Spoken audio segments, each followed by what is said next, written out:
Buenas tardes. Nos encontramos con el profesor José Leandro Reaño Pesquiera. Es profesor de Derecho Penal, parte especial en la Pontificia Universidad Católica de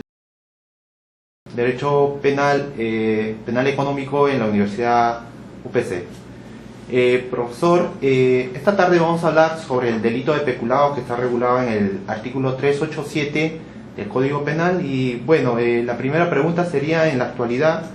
uno de los delitos contra la administración pública más frecuente en ser vistos en las Cortes de Perú es precisamente este delito de peculado. ¿Encuentra usted correcta la regulación recogida por nuestro Código Penal? Sí, bueno, en términos generales la regulación es correcta, de acuerdo a los estándares de cómo se encuentra legislado en el derecho comparado. Adicionalmente, hay que tener en cuenta que la aplicación judicial de estas normas requiere de una interpretación, la cual debe llevarse a cabo a la luz o de la mano de todo el soporte o aparato dogmático, principalmente constituido por la teoría de la imputación objetiva del comportamiento.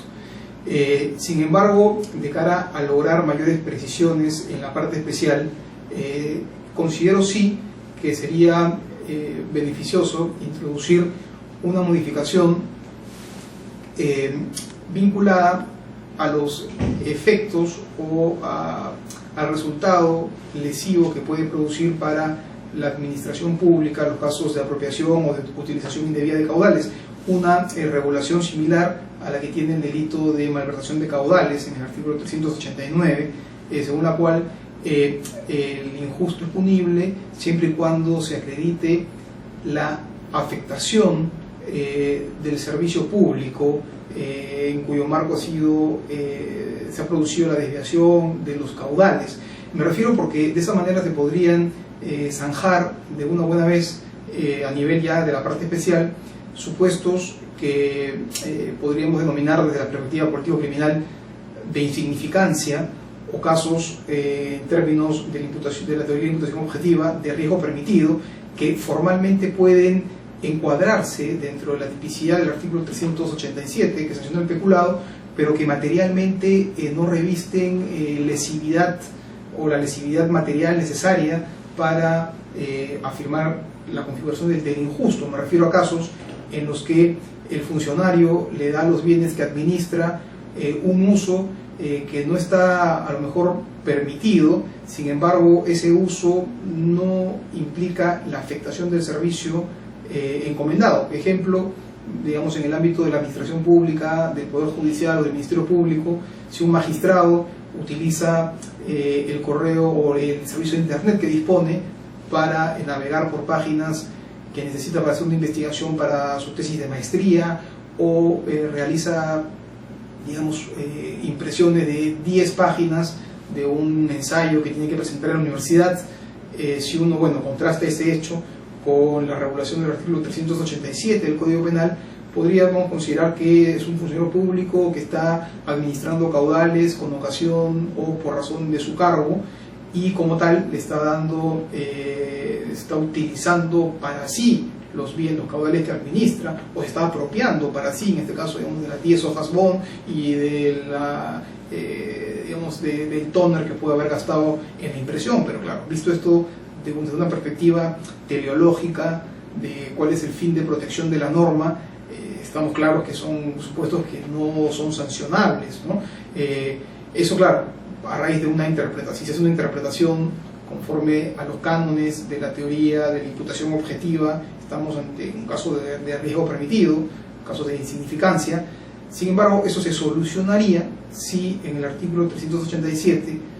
a renglón seguido de la descripción de la conducta típica consistente en apropiarse para sí o para otro de caudales que administra, o utilizar para sí o para otro bienes que administra, se añadiera y que se cause con ello afectación al servicio encomendado, técnica que la siguen en la tipificación de la malversación de caudales. De acuerdo al tipo penal, ¿quién sería el sujeto activo en este delito, doctor? Bueno, se trata de un delito especial de infracción de deber con elementos de organización ciertamente, pero principalmente un delito de infracción de deber, por lo cual el funcionario público solamente puede ser aquel, el autor solamente puede ser aquel funcionario público que se encuentra obligado a administrar o a utilizar correctamente un determinado patrimonio estatal puesto a su disposición. Es un delito, como digo, de infracción de deber, donde para alcanzar la cualidad de autor se requiere esta vinculación funcional como administrador o custodio de los caudales que se administran o que están puestos a la disposición del funcionario. Eso no quita, seguro a otro pasaje de la entrevista, de referirnos a los supuestos de particulares que pueden ser comprendidos a título de partícipes punibles, pero para ser autor lo que debe quedar claro que al ser un delito especial de infracción de deber se debe contar con esta cualificación que viene dada o bien por una norma legal o bien por un acto de asunción de competencias legalmente previsto, pero se requiere sí que sea un funcionario público, administrador o custodio de caudales por razón de su cargo. Solamente podría ser entonces autor de peculado el funcionario o servidor público quien reúne las características de relación funcional exigidas en el tipo penal. Sin duda, únicamente aquel que se encuentre vinculado funcionalmente a los caudales o bienes que son puestos a su disposición, no un funcionario público ajeno a ese ámbito funcional. ¿Qué se debe entender por administrador de hecho o de facto, que en este caso sería el extraneus, y qué sanción penal tendría este? Bien, sobre este punto hay una confusión. El administrador de hecho o de facto en el delito de peculado ha sido mencionada por el Tribunal Constitucional peruano en uno de los casos que ha llegado vía habeas corpus a su conocimiento respecto a estos casos de peculado, pero a mi juicio es un error. Para ser funcionario autor de un delito de peculado se requiere que se pruebe que la relación de custodia o de administración para con los caudales se encuentre derivada de una norma legal o de un acto administrativo, es decir, o es el funcionario originariamente competente para administrar los caudales o efectos, o es un funcionario que ha ingresado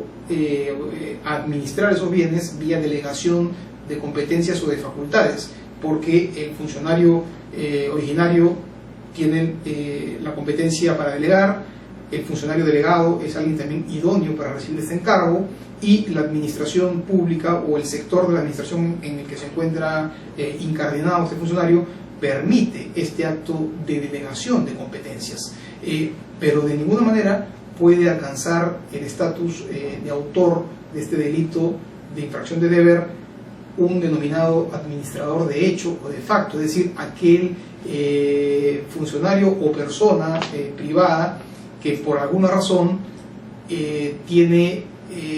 digamos, o entra en contacto con los caudales estatales y luego se los apropia o los utiliza. Esto es un delito que como infracción de deber